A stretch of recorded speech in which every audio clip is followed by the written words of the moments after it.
Hola, profe. El día de hoy vamos a hacer la presentación del estómago. Los integrantes de la exposición son Felipe Mendoza, Carol Nieto, Dafi Rodríguez, Natalia Ruiz, Sara Balbuena y quienes habla, Santiago Pardo. A continuación vamos a centrarnos principalmente en la parte anatómica de este órgano y vamos a presentar características anatómicas de este mismo. La ubicación de este es caudalmente al diafragma y al hígado. También se posiciona de izquierda a derecha y se interpone entre el esófago y el intestino delgado. El volumen promedio de este es entre 0,5 a 5 litros en caninos. También va dependiendo mucho del tamaño de esto. Y toca tener en cuenta que al ser formado por músculos liso, está dividido en tres capas de fibras. Primera capa siendo la capa externa, de fibras en dirección longitudinal, siendo más curvas. La capa media, siendo fibras de tipo circular, formada por un esfínter alrededor del cardias. Luego, el patrón es interrumpido debido al fondo, pero se reanuda a nivel más bajo y continúa hacia el canal del píloro. Y por último, tenemos la capa interna, que son fibras en dirección oblicua que se originan en el cardias y se dirigen hacia distal de cada lado de la curvatura menor. A continuación vamos a hablar de la anatomía quirúrgica. Para esto el estómago es dividido en diferentes secciones. Tenemos el cardias, el fundus, el cuerpo, el antro pilórico, el canal pilórico y el orificio pilórico. También vamos a dividir el estómago en diferentes secciones dependiendo de su musculatura. Está la serosa, la musculatura longitudinal, la musculatura circundal, la musculatura oblicua, la submucosa y la mucosa, que está la parte donde se van a segregar la mayor cantidad de ácido estomacal. También tenemos como anteriormente dije, el esófago, el cardias, el fundus, el cuerpo gástrico, el duodeno, el píloro y el antro pilórico. También están la curvatura mayor y la curvatura menor. Tenemos como características el esófago entra en el estómago mediante el cardias, el fundus es dorsal al cardias, el cuerpo del estómago descansa sobre los lóbulos hepáticos, el antro pilórico tiene una forma de embudo y se abre dentro del canal pilórico y el píloro al final de dicho canal y se vacía dentro del duodeno para seguir su recorrido gástrico. Anatomía quirúrgica. La arteria gástrica es la curvatura menor. La gastroepiploica es la curvatura menor. Esta se encarga de dar soporte sanguíneo del estómago y produce la arteria celíaca. La arteria gástrica pequeña surge de la arteria esplénica e irriga en la curvatura menor. La porción del epiplón menor que une el estómago y el hígado es el ligamento hepatogástrico. Ya al momento de empezar con la premedicación es necesario tener en cuenta las características del paciente, ya sea edad, peso, raza o incluso la especie, para poder determinar cuáles medicamentos se van a aplicar, en qué cantidades y en qué espacio se puede llegar a aplicar. Uno de estos ejemplos que se puede llegar a dar son en los casos de que sea felino, hay ciertos medicamentos que no se pueden llegar a administrar a estos, ya que puede llegar a generar complicaciones. O en el caso de razas, podría decirse que algunas razas brachiocefálicas, al momento de la anestesia, pueden llegar a tener complicaciones en casos respiratorios debido a su estructura. Es por esto que se debe tener en cuenta estas características al momento de realizar la premicación, la inducción y la anestesia. Un protocolo anestésico el cual se puede llegar a usar en gran medida sería el que se puede observar, la cual es la administración de atropina, glucoperiralato, más hidromorfona y butarfanol o buprofanila. En este caso es para la premedicación. En el caso de la inducción se usaría tiopental, propofol o combinaciones de diazepam y ketamina. Y por último, ya para el mantenimiento sería el uso de isoflorano o suboflorano, disculpa. En el caso de los cuadros que mencioné anteriormente, que serían hipovolemia, deshidratación o shock, que estos son cambios que se puede llegar a demostrar que son necesarios tener en cuenta para la administración de anestésicos. Acá en la tabla se puede llegar a mostrar los medicamentos que se pueden usar para la inducción, el mantenimiento en las distintas especies, las cuales serían perro o gato en estos casos que se están mostrando. Y el mantenimiento en ambos sigue siendo el mismo, isoflorano o suboflurano. de la gastrotomía, que está indicada principalmente para extracción de cuerpos extraños, tanto en caninos como felinos. Inicialmente la técnica quirúrgica se da haciendo una incisión en la línea media ventral abdominal, desde el sifoides hasta el pubis. Como el espacio de apertura depende pues de dónde esté realmente ubicado el cuerpo extraño y hacia qué punto se quiera incidir. No se tiene que hacer una incisión como de punta a punta. También se debe hacer uso de separadores Balfour. Esto es para retraer la pared abdominal y generar también una adecuada expansión en el tracto gastrointestinal. Allí se debe inspeccionar todo el contenido abdominal antes de abrir el estómago. Luego de ello, se debe aislar el estómago del resto del abdomen con el uso de esponjas húmedas o de apósitos. Hay que hacer uso de suturas de sujeción para poder ayudar a la manipulación del estómago y de esta manera poder prevenir como la salida del contenido gástrico. También se debe realizar, como se ve en la imagen, una incisión en una zona poco vascularizada que se encuentra en la parte ventral del estómago entre la curvatura mayor y menor. Esa iría como desde el cardias a píloro y pues ahí uno estaría buscando encontrar el cuerpo extraño.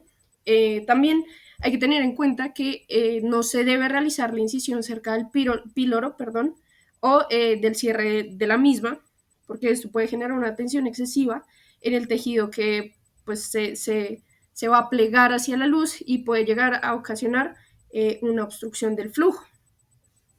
Con el bisturí se debe realizar un corte que llegue a la luz gástrica y se debe ampliar con tijeras Metzenbaum. También en ese punto ya se debe localizar y extraer el cuerpo extraño. En el momento de la extracción se debe traccionar el estómago para que el contenido que pueda llegar a caer caiga en las gasas o en los paños que lo rodean y pues esto se puede eliminar fácilmente antes de realizar la sutura. También se debe extraer el cuerpo extraño haciendo palpación en todo el estómago por dentro para asegurar que no quede algún otro. También se debe realizar aspiración del contenido gástrico para evitar su misma salida. Ahí se realizaría la prueba de fuga y pues ya se seguiría con el cierre del estómago, normalmente con suturas reabsorbibles de 2 ceros a 3 ceros de polidioxanona con patrón de 2 capas de inversión seromuscular. Entonces, en la primera capa se incluye la serosa muscular y la submucosa utilizando una sutura Cushing o una sutura con puntos simples. Y luego de ello se debe realizar una sutura Lembert o de Cushing también, que incluya la serosa y la muscular. También se puede cerrar la mucosa con puntos simples continuos como capa separada, pues para llegar a reducir el sangrado postoperatorio.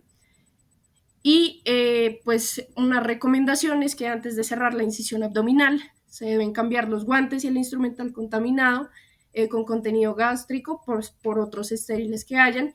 Y hay que tener en cuenta que siempre que se extraiga un cuerpo extraño del estómago, hay que revisar todo el tracto gastrointestinal porque puede haber posibilidad de presencia de cuerpos extraños que puedan generar algún tipo de obstrucción que no se hayan visto antes. Material de sutura e instrumental. El cierre del estómago con una sutura reabsorbible con patrón de 2 capas de inversión seromuscular. La primera capa se incluye la serosa muscular y su mucosa utilizando una sutura de Cushing, lo cual es una sutura continua con puntos simples, y después se realiza una sutura de Lehmann o de Cushing que incluye la serosa y la muscular.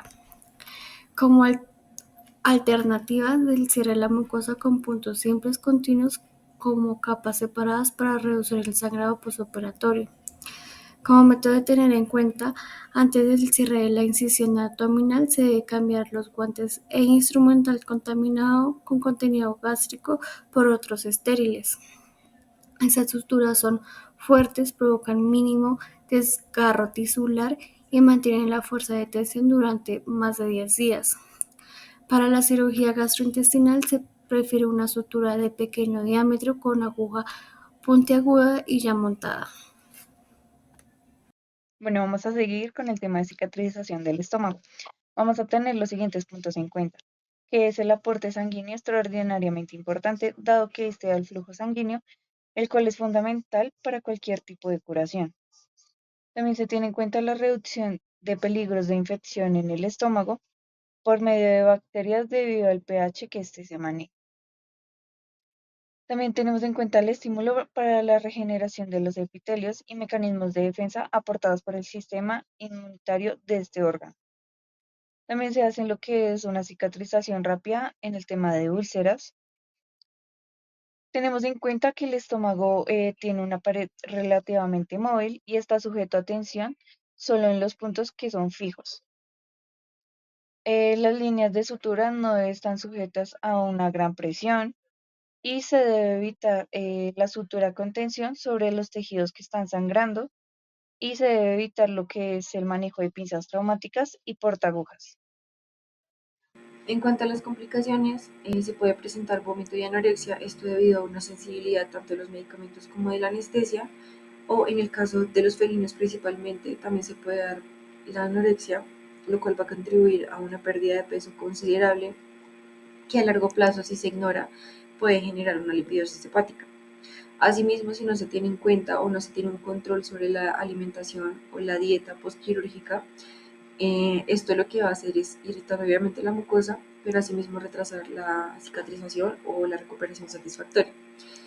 En cuanto a las desidencias de sutura, estas pueden derivarse en una peritonitis secundaria y esto se da principalmente porque el material usado no es el adecuado, no se tiene en cuenta las recomendaciones o lo ideal que se debe utilizar para esta cirugía y se usan de un calibre mayor o menor y pues no se tiene en cuenta que, por ejemplo, en los felinos el, el tejido puede ser más delgado, más delicado y se va a generar mucha presión o incluso la ruptura directamente o la pérdida de los puntos.